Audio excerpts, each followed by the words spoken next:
মুরগির মাংস নিচ্ছি। এখানে বুকের মাংসটা নিয়ে ভালো করে তাড়াতাড়ি সেদ্ধ হয়ে যাবে, আর সালাদের সাথে আসলে বুকের মাংসটা খেতে ভালো হবে। মুরগির মাংসটা একটু ভাজা যখন হয়ে আসবে তখন আমরা কি দেবো জানো? কি তখন দেবো রসুন বাটা, কিন্তু খুব অল্প পরিমাণে, 4 চামচের 4 ভাগের 1 ভাগ। তারপর দেবো আদা বাটা, এটা আমরা 4 চামচের 4 ভাগের 1 ভাগ দিচ্ছি। সাদা গোলমরিচের গুঁড়ো দিচ্ছি, 4 চামচের 4 ভাগের 1 ভাগ দিচ্ছি। তারপর এখানে হলো লাল মরিচের গুঁড়ো দিচ্ছি আমরা খুব অল্প পরিমাণে। মানে সাদা গোলমরিচও যাবে বা লাল? হ্যাঁ, দুটোই যাবে। এখানে আমরা জিরা সুন্দর করে তেলে গুঁড়ো করে নিয়েছি, সেটা দিচ্ছি। সবই খুবই অল্প পরিমাণে, এখন স্বাদের উপর ডিপেন্ড করে। আর এখানে কাঁচামরিচ কুচি দিচ্ছি, আধা চা চামচ। সুন্দর একটা গন্ধ আসছে, তাই না? হ্যাঁ, এগুলো সব মিশিয়ে সুন্দর করে মাংসটা ভেজে নিতে হবে। মাংসটা কিভাবে ভাজা হবে আমরা কিভাবে বুঝবো জানো?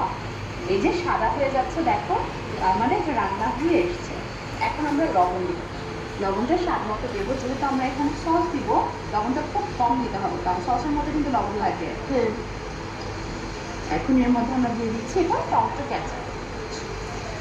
এখানে টমেটো কেচাপ আমরা নিয়েছি, আমাদের সস না, না টমেটো কেচাপ। আবার একটু ভেজে নিতে হবে।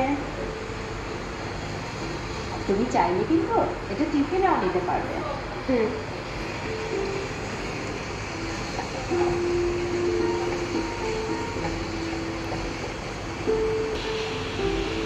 খালামণি, তুমি যেমন করছো এটা দেখে আমার খুব মজা লাগছে। তাই তুমি মনোযোগ দিয়ে দেখছে, দেখো না?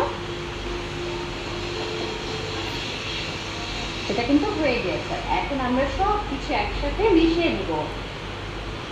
এখানে আমরা শসা নিয়েছি একটা, এখন আমরা দিচ্ছি সবুজ রঙের ক্যাপসিকাম। এখানে কিন্তু আমরা গাজর দিতে পারি, পেঁপে, এটাও ক্যাপসিকাম, কিন্তু এটা হলো হলুদ রঙের। এখন তুমি বলতে পারো খালামণি সবগুলো তো ক্যাপসিকাম, আলাদা আলাদা কালারের কেন দিচ্ছি আমরা? কারণ আমাদের প্রতিদিন খাবারে 3টা করে রঙের সবজি থাকাটা জরুরি। কেন বলো তো? বিভিন্ন রঙের সবজির মধ্যে বিভিন্ন রকমের ভিটামিন থাকে, এই জন্য কালারফুল লাগছে। খেতেও কিন্তু খুব মজা লাগবে। খালামণি, তুমি কিন্তু আমার ছবিটার মতোই খাবারটা বানিয়েছো।